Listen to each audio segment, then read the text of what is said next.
Thanks, listeners, for joining us. It is time for Elko Live today, our usual Elko City update as we set aside Tuesdays to get into what's happening in and around our community. Our city manager, Jan Baum, is joining us in advance of a regular council meeting today. Jan, always a pleasure. Happy spring. Oh, isn't it beautiful? It's been really nice. It's just absolutely beautiful outside, and happy spring to you as well. Thank you. A lot of things to look forward to, so we're just going to dive right into today's agenda. A very special groundbreaking is happening this week, Jan, and we want to make sure we invite everybody to that. We'll talk about that too. But let's see. Should we just start at the top with the regular council meeting that opens at 4 today? Absolutely. And we can start with, so we're excited to recognize the Muschettis. And so there'll be a couple plaques given to Judith. And so Will Muschetti was vital to our golf course advisory board for many years, and he passed away recently, and so we wanted to recognize him for his efforts with that, and then we wanted to recognize Will and Judith together for their efforts at the Johnny Appleseed Park, and they were vital in their Rotary group with putting that together and building that facility, and so we wanted to recognize them, and so that's how we'll start off our meeting. Oh, that's such a wonderful way to do that, and as you said, to acknowledge people, Jan. And again, I think the entire community misses Will. He was such an important influence on the City Golf Advisory Committee. Absolutely, and he really had a passion for the for youth golf, and did a great job with the youth. And we're just so thankful for Will and his contribution, and so we wanted to recognize him. Great legacy going forward. And then also on the council agenda under presentations today, Nevada Health Centers has been the recipient of about $1.2 million to expand their Elko Behavioral Health Unit, and there's a little more coming to them, but they'll give a presentation on that, right? Yes, they will be giving an update on where they are with behavioral health and how exactly they've been using the money that the city of Elko granted them with monies freed up from the ARPA grant that we got from the Treasury. And so it'll be interesting to hear how they're doing and the services that they're providing to our citizens and in our community. And they're right there on the side of the old Elko Clinic over on 14th Street in that vicinity. So it's very walkable. It's near the parks. It's a nice place. Absolutely. Yeah. And they have a little construction going on as well right now, too. I believe it's a parking shelter. And anyway, I've been noticing that they have some construction going on as well. So Golf Course Road is a busy street right now. So May is not only Mental Health Awareness Month, Jan, but it's Tennis Month. I didn't know that. Yes, it is Tennis Month. And so we have a proclamation actually provided by Rick Whittingham. And so Rick has provided that proclamation, and he really has a passion for the golf community, and he does a great job. And so I'm hoping that he'll be there to get the proclamation. And anyway, so yes, it's Tennis Month. It's nice, and I know that Rick does teach tennis classes right there. I think his banner is up on the fence at the Elko City Tennis Courts. So anybody who wants to take a tennis lesson can call that number. And as you said, he's very passionate about that. So Rick, yes, yeah. Whittington. Thank you. There it is. Yes. I finally got it. So sorry about that, Rick. And yes, he's a great tennis coach, and he does a great job. And I believe that his name and number might also be at the city clerk or at the recreation department. And he does do lessons, and it's a lifelong sport. So if anybody's interested, Rick's a great resource. Thanks, Jan. There'll also be an update under presentation on the public nuisance at 837 Idaho Street. We'll all be so happy when this gets off the agenda eventually. Absolutely. And there isn't a lot of update, but we decided that the council needed to have another update this month. And a couple months back, council authorized staff to begin a process of a civil penalty on the owners of this property. And so we'd like to give an update on that. when the civil penalty was issued or filed, the property owner had 21 days to respond, and they actually did. And so that process is going. And then there's a little bit of an update on the security cameras, the security, and the fact that there are still no building permits or any inquiries on building permits. And so, we'll give council an update on that. And I think we'll just continue with the process. All right. Thanks, Jan. Again, the city is working on it, and it's a very extended process, but it's following all the laws that are afforded to all sides in the issue, so that's important. So. Absolutely. Property owners are entitled to property rights, and, so we have to, keep that in mind. Moving on to employee introductions, and this is always exciting. You get to meet a couple of new folks who are coming in to work for the city. Absolutely. Yes, we have Fawn, who is in the building permit technician, and she's been with us a couple weeks now, and really, catching on, and so it'll be nice to introduce her. And then Lane is a part-time evidence technician at the police department, and so I believe he's been here a little over a week or two as well. So it'll be good to introduce both of them to council. Jan Baum is our city manager as we're going over issues in advance of the meeting that opens at 4 o'clock today. So next under personnel, there is a hiccup, and that has to do with appointing the replacement for the city clerk position with Kelly Wooldridge retirement. And there was a recent appointment to fill that vacancy from an existing, I believe, a deputy in that position, deputy clerk? Yes. So let's see. I think it was on March 26th. Council interviewed 2 applicants in front of council, at a live meeting. And Diane actually was the person that they chose to offer the employment to, or the position to. And so that position was, and that letter of employment was offered to Diane. And of course, this is a very important position to the city. And most positions of being a director at the City of Elko or appointed position, we do have to go through a background investigation. And so there were just a couple of questions that we had on that. And so if council wants to discuss that tonight, most definitely we can do that. There is an NRS that will not allow this to be done in a closed meeting.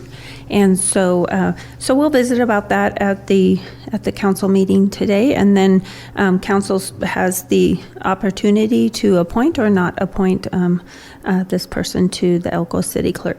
All right. A few agenda items that have to deal with this consideration, possible approval for staff to begin an open and competitive recruitment for the city clerk position, and then to interview with the interview that would include the HR manager going forward. Yeah. Absolutely. So based on item B of appointing Diane Byington to the appointed position of city clerk, if the council goes forward with that appointment, then the next 2 items, they can just not have a motion on them or not act.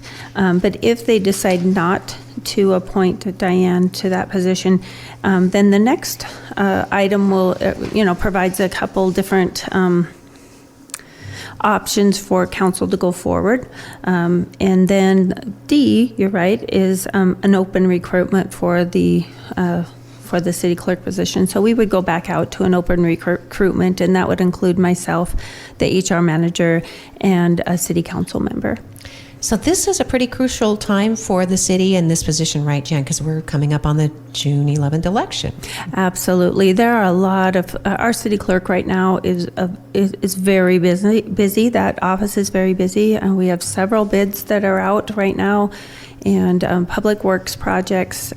The city clerk office is vital to that process and making sure that it runs accordingly. And so we have, which the rest of the agenda shows that there's a lot of public works projects going on right now. And then we also just finalized are finishing up, I shouldn't say it's finalized, but finishing up on a business impact statement for the increase in water rates for businesses. And then also You're right. Then we have the election coming up as well. All right. And, so it's a busy office right now. And so we might have to appoint an acting city clerk. And so that's kind of some of the options in item B, so that we can continue doing business and service to our community for sure. All right. If when we're reading between the lines, Jan, it is possible that the recently retired clerk could come back in if certain provisions were met to maybe help out the city during the next transition, if there were to be one. Yeah, so if needed, there is a waiver that you can submit to the state to allow her to come back for 30 days if needed, and as the city clerk, but because we don't want to negatively impact her PERS and her retirement that she's getting through the PERS. So that is one option, and then the other option would be to appoint an acting city clerk. It would need to be somebody that's qualified, and so that could be a member of staff, or it could be the prior city clerk. So there's some options there for council, and I think we have some recommendations for them, and hopefully we can get through that so we can get our city clerk office going. It's an important office. They sign a lot of documents and process a lot of stuff. So we'll get that going as soon as we can. We right now we have staff there, but so just good. know that for the public. We processing business licenses and room tax and all that. So everything's going on. Yep. Okay. Sounds good, Jan. Thank you for the update. Again, a lot of balls up in the air on this one right now, but that the agenda reflects that everything is being done transparently, Jan, and I know the community really appreciates that, and the council will have a lot to consider when they meet today. Absolutely, they will. All right. So then if we're moving on here, just making sure, there are a couple of classifications that you're looking at reclassifying, say, even the city clerk's position, civil engineer position, utilities director? Yeah, so these three, so we're still in the middle of our class comp study. We haven't finished that. It's been a little slower process than we anticipated, which we want to make sure it's correct and that we have a good product out of it. So, but preliminary, these are three of the positions that appear to be a little lower classified as compared to our peers. And so we wanted to get this before council and see if they would agree to increase the grades for these three positions. And if they agree to that, we'll get those increased and build that into our budget. All right, so that's also up for discussion on the agenda today. Let's see, we're moving on to possible the fire department has a professional service agreement that has to do with their emergency medical transportation? Yes, that has to do with a reimbursement emergency medical for their ground emergency medical transportation. It's been a great program. I believe we've had it about 4 or 5 years. And we get reimbursed from the federal government for some of our ground emergency medical transports.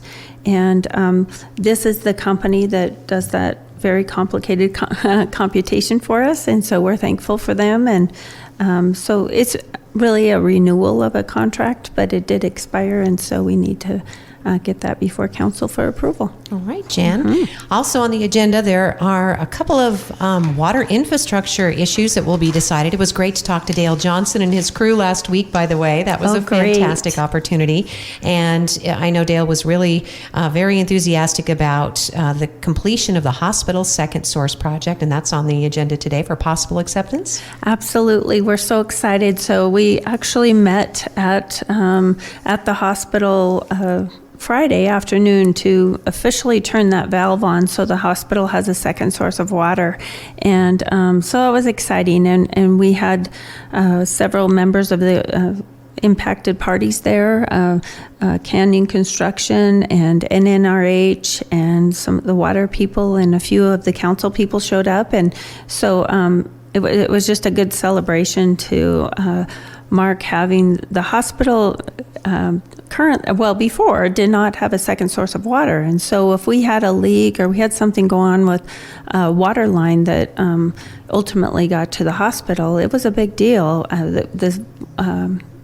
the water crew would work really hard so that the hospital wouldn't lose their water source. So now they have two. It's so good to have a backup for our hospital, and they were very appreciative as well. And this is our first 100% completed ARPA project. So it's great news on that. And then right on its heels is the Cattle Drive project, and this takes a water line from Cattle Drive all the way to exit 298.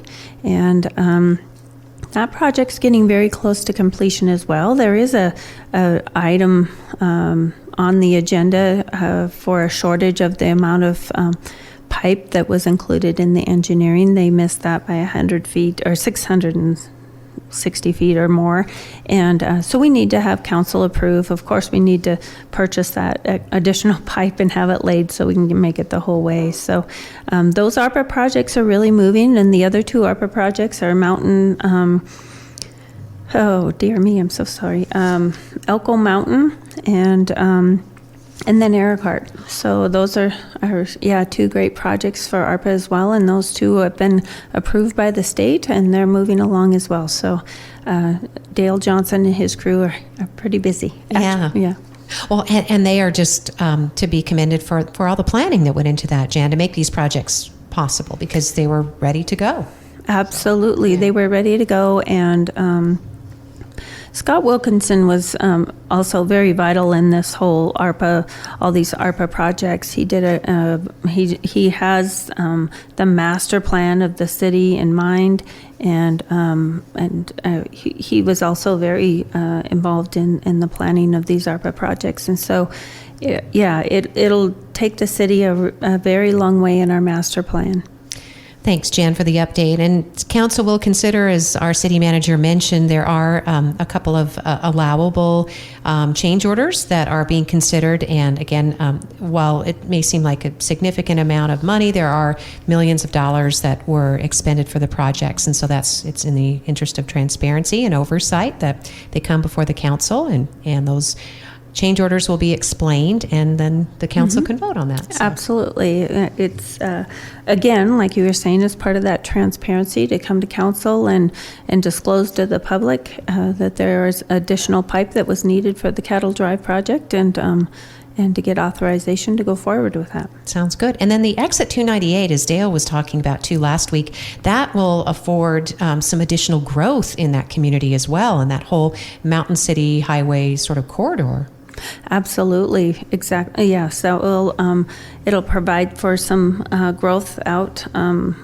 There's a piece of land there that's called Section 18 that is currently owned by the BLM, but it is in the city of Elko. And so, yes, it'll allow for some expansion there, and also for a second source of water, and for the businesses that are there. And so that'll help with industrial and commercial expansion as well. And like I said, providing a second source to those current businesses that are already there. Yeah, nice. Komatsu's expanding. We are seeing Elko Summit Estates, or I'm sorry, not the estates, but the Elko Summit Raceway relocating from near the Summit Estates. And then a recreation complex out there. It's been talked about that Exit 298 is one of 3 sites being considered by Boys and Girls Clubs for their event center. So a lot could be happening. Absolutely. It's a great area, and it would be great to see that area as kind of a recreation hub or an outdoor recreation hub for our community. But so that'll be great. And then we also have in the works right now that we're waiting on some approvals from Union Pacific, but is the sewer lift a station that will go out at exit 298 as well, and so that'll be very beneficial for the companies that are at exit 298. Talking with our city manager, Jan Baum, today, here in advance of the regular council meeting that opens at 4 o'clock. We see the sports complex is back on the agenda for some concrete. Yes, so the city has done phase 1 of the sports complex, but it just has one more item. Well, not just one more item, but the main item that needs to be finished with that sports complex is the cement. So it'll be it'll fill in between the fields and just really make that project complete. It'll also make it a lot more ADA compliant. The current shavings that are there are difficult to walk on, or if you were disabled. And so it'll be great to have the cement there in between all of the fields and kind of finish that off. We are also hoping that we can get a shade structure over the bleachers. And that complex has been used more and more all the time. I've seen a few baseball tournaments held there just this year, and I think that the players and the coaches are very pleased. Oh, good. So then the only other addition that'll be considered too is a professional services agreement to help facilitate some of those improvements. Yes, and that will be with A&M Engineering. All right. And then, as you mentioned at the top of the program, Jan, there are a lot of bids going out right now. We are looking at airport improvement, too. Absolutely. So this is a project that last year we put out to bid for cement for the airport apron phase 2. And the bids came back about double what we anticipated because it was all cement. And so the engineers got together and gave us an option this year to go forward with asphalt, 18 inches of asphalt rather than concrete. And so the bids came in much less than last year, which was a little over 10 million. And so we're very pleased with that and excited to get that project going forward for the airport. Okay. That's also on the agenda under some of the ongoing and existing projects. And under new business, looking at some $10,000 to Elko Arts Foundation. The Arts Foundation has been conducting some surveys and asking what folks think of the murals, maybe repairing or relocating some of the murals, because some of the buildings might be in the way of the Justice Complex construction in the future. Oh, that makes sense. So I haven't seen the surveys, so that's good to know. And we visited with Catherine Wines. She sent in this request actually a few weeks ago, and so I'm hoping that they will provide some of that information on. She had indicated in her email that there would be 19 new murals or something, but wow. I asked her if she could bring some of that information, not only on the new murals, but also on rehabilitation of the current murals and how that will go. And so she actually just sent me an email. She's not going to be able to be there, but another member of the Elko Arts Foundation will be there to request the money from council, the donation. All right. We do know that separate arts foundation has been in place for many years, and that this is some of the work that they've been doing, because art's like anything else, it has to be paid for. So yeah. Absolutely. And they are a charitable organization. Yes. Also on the agenda, Downtown Business Association's looking at a special event, and that's going to be in June. And they're going to need some of the downtown corridor if possible, so they can have some food trucks. Yes, and I think this will be a really nice addition to the wine walks, the food trucks, and so at first we were talking about talking about closing an entire corridor, but really I think they revised their footprint and would like to just close down a half of a corridor so that some food trucks can be there for the wine walkers. So that'll be a great addition, I think, to the wine walk. And we do have plenty of nice restaurants downtown Elko, but it would seem as though that maybe they've consulted with them, because they're asking to close the corridor in an area where the restaurants are closed on Saturdays. So yes, no conflict. Yeah. Right, and that was under discussion when they came in with this proposal that there are restaurants right there, but the particular restaurants that would be impacted by that corridor are closed on that Saturday. So I'm hoping that doesn't have any impact. All right. So that'll be up for discussion. Again, improving some of the downtown entertainment and opportunities with the wine cocktail walk food vendors. This event is on June 8th, the one that the council will be considering. Let's see if my agenda there's so many pages. You've got like a dozen pages on your agenda. Here. Yeah. And the rest of the new business, at least C, D, and E, are all deeded dedications and some housekeeping that we have going on within the city. And then let's see. Oh, and then a line extension agreement between Elko and Sierra Pacific, and that has to do with the Elko Mountain Booster Station, which we visited about. Another ARPA project. That'll be the third ARPA project that it'll kick off probably this fall. And like I said, we got the approval from the state, which was great. And so just a rule with ARPA projects is they need to be obligated, or the PO needs to be issued by 12/31/24. And so we're coming up on that deadline. And the ARPA money needs to be spent in full by December 31st of 2026. So we're really on that timeline, and Dale and his crew are doing a good job with that. All right. The city has opted for a lot of those infrastructure projects, and I know the county is also ramping up. Jan, they have agenda items to reflect similar things.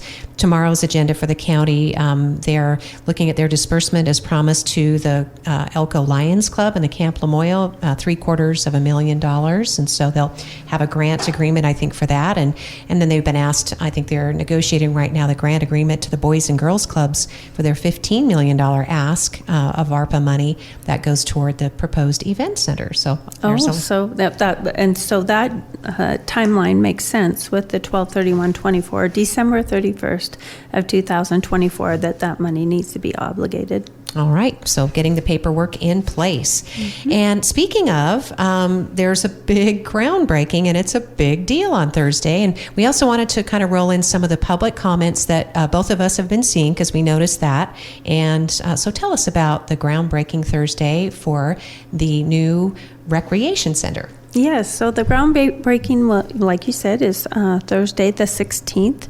At 5 o'clock at the area right there where by the current pool, and they will have the groundbreaking for the new rec center. And so, yes, there was a lot of action on that property yesterday. It just started up yesterday. So there have been some trees that have had to be misplaced because the construction will be right there, and then some grass has been pulled up as well. And but anyway, that construction is going to start, and that parking lot right there between the Kump Fields and the pool, it appears to be kind of their lay down yard. So that I see that parking lot has been closed.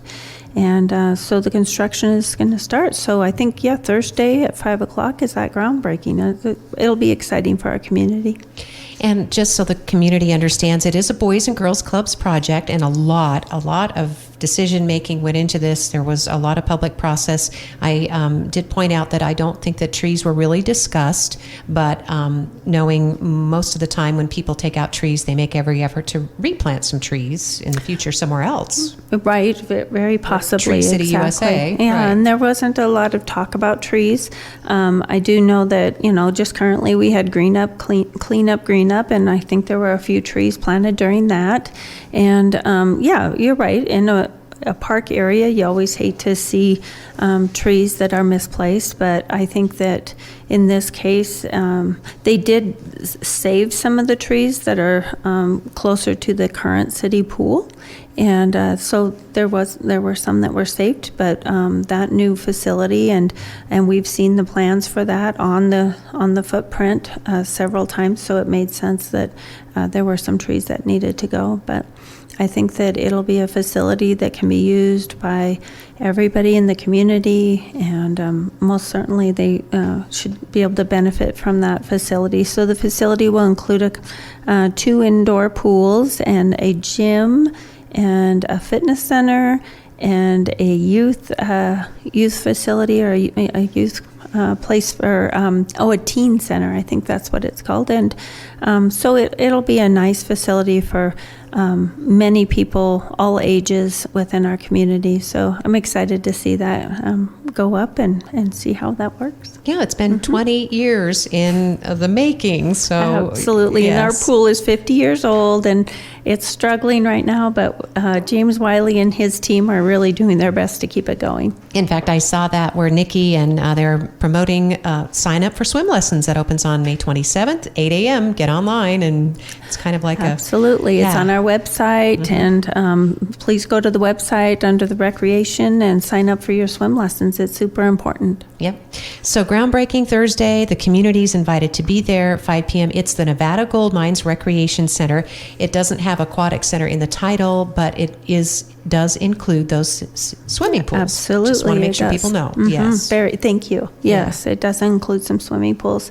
And then I just have a couple announcements. So first is that early voting will start on May 25th and go through June 7th, and that's at the Mybrary at 720 Court Street. And on Saturdays, it'll be from 10 to 2, and on Monday through Friday, it'll be 8 a.m. to 6 p.m. So I just wanted to make that announcement. Thank you for doing that, Jan. I know our county clerk, Becky Plunkett, she'll be on the radio Friday, and she wants to remind everyone that, yes, you can still register to vote. You can check you can register day of to vote. You can check all the information online, or you can certainly call or stop by the county clerk's office. So they invite you to do that. All right. Great. Thank you. Thank you, Jan. Have a fantastic meeting today. I will. Thank you so much, Lori. Thank you, listeners, for joining us for another edition of Elko Live today here on KELK. City Council meets in regular session, and that will be at 4 o'clock this afternoon.